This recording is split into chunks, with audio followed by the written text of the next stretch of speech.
আসসালামু আলাইকুম সবাইকে। আশা করছি সবাই ভালো আছেন। যারা অস্ট্রেলিয়ার ভিসা অ্যাপ্লিকেশনের কথা চিন্তা করছেন অথবা অস্ট্রেলিয়ার ভিজিটর ভিসা অ্যাপ্লাই করার জন্য প্রিপারেশন নিচ্ছেন, আজকের ভিডিওটি তাদের জন্য। সো একটু কেয়ারফুলি শুনবেন। আমি আজকে আপনাদের সাথে একটু আলোচনা করব যে অস্ট্রেলিয়ার ভিসা অ্যাপ্লিকেশনের সঠিক সময়টা আসলে কখন। কারণ অনেকেই দেখা যায় অ্যাপ্লাই করার ক্ষেত্রে জানতে চায় যে আসলে কখন অ্যাপ্লাই করব বা কোন টাইমে অ্যাপ্লাই করলে ভিসা পাওয়ার সম্ভাবনাটা বেশি থাকবে। সো ফার্স্ট অফ অল যেটা বলবো যে আপনারা যদি অস্ট্রেলিয়ার ভিসার জন্য অ্যাপ্লাই করতে চান সেক্ষেত্রে রিসেন্ট টাইমটাতে কিন্তু করতে পারেন, কারণ রিসেন্টলি আমাদের অনেক ক্লায়েন্টের ভিসা হয়েছে। প্লাস হচ্ছে গিয়ে এখন দেখা যায় সেনজেন কান্ট্রিগুলো অ্যান্ড অস্ট্রেলিয়ার ভিসা রেশিওটা কিন্তু কিছুটা হচ্ছে আপগ্রেডেড হচ্ছে আগের থেকে। আর দ্বিতীয়ত হচ্ছে ভিসা অ্যাপ্লাই করার সঠিক সময় বলতে ওই জিনিসটাকে খুব একটা ইম্পর্টেন্স না দিয়ে আপনারা দেখবেন যে আপনারা যে অ্যাপ্লিকেশনটা করবেন সেক্ষেত্রে ডকুমেন্টসগুলো আপনাদের কতটুকু রিকোয়ারমেন্টের সাথে ম্যাচ করছে। কারণ আপনি যে কোনো টাইমে অ্যাপ্লাই করলেন কিন্তু অ্যাপ্লিকেশনের মধ্যে যে পেপারসগুলো দিয়েছেন সেগুলো তাদের রিকোয়ারমেন্টসের সাথে কোনো দিক থেকেই যায় না। সো এটা আপনি একদম হাইয়েস্ট পিক সময় যখন তখন অ্যাপ্লাই করলেও সেটা হবে না, আবার যখন লোয়েস্ট টাইম একদম রেশিও খুব খারাপ তখনও অ্যাপ্লাই করলে হবে না, কারণ আপনার ডকুমেন্টস যদি ঠিক না থাকে। সো সবার আগে যেটা খেয়াল রাখতে হবে তাদের রিকোয়ারমেন্টসের সাথে ম্যাচ করে আপনাদের ফাইলটাকে রেডি করতে হবে, দেন হচ্ছে অ্যাপ্লিকেশন।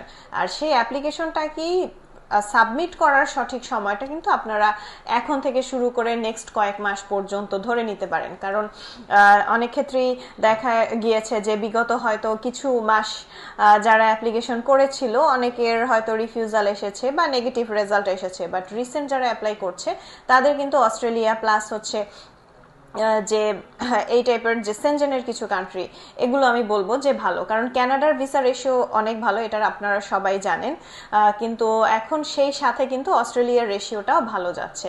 সো এক্ষেত্রে আপনারা একটু যেটা মাথায় রাখবেন অস্ট্রেলিয়ার অ্যাপ্লিকেশনের ক্ষেত্রে যে আপনাদের প্রফেশনাল যে এস্টাবলিশমেন্টটা এটা কিন্তু খুব ভালোভাবে প্রেজেন্ট করতে হবে। এটা যদি আপনারা তাদেরকে স্যাটিসফাই করতে না পারেন আপনাদের প্রেজেন্টেশন আপনাদের পেপারসের মাধ্যমে, তাহলে কিন্তু ভিসা পাওয়ার সম্ভাবনাটা কমে যাবে। সো এক্ষেত্রে আমি বলবো যে পিক টাইমটা আপনারা এখনই ধরে নিতে পারেন, এখন থেকে শুরু করে নেক্সট কয়েক মাস পর্যন্তই আপনারা অস্ট্রেলিয়ার যারা অ্যাপ্লাই করতে চাচ্ছেন তারা পেপার সবকিছু রেডি করে অ্যাপ্লিকেশনটা সাবমিট করে দিবেন।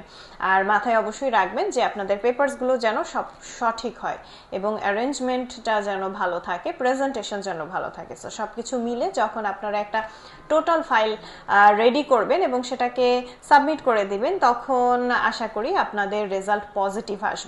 সো যারা কিনা অ্যাপ্লাই করতে চান আমি সাজেস্ট করব রিসেন্ট টাইমের মধ্যে অ্যাপ্লাই করে ফেলতে। আশা করছি আমি আপনাদের বোঝাতে পেরেছি যে যাদের কোয়ারিজ ছিল যে কখন অ্যাপ্লাই করা উচিত, সো তারা খুব রিসেন্ট সময়ে অ্যাপ্লিকেশনগুলো সাবমিট করে ফেলবেন, সেটা আপনাদের জন্যই ভালো হবে। কারণ দেখা যায় আপনারা সবকিছু রেডি করে একটা ফাইল সাবমিট করবেন, অবশ্যই চাইবেন যে যেন সেটার পজিটিভ একটা রেজাল্ট আসে। সো পজিটিভ রেজাল্টের জন্য আপনারা যত দ্রুত সম্ভব আপনাদের ফাইলগুলো এখনকার টাইমে সাবমিট করে দিবেন।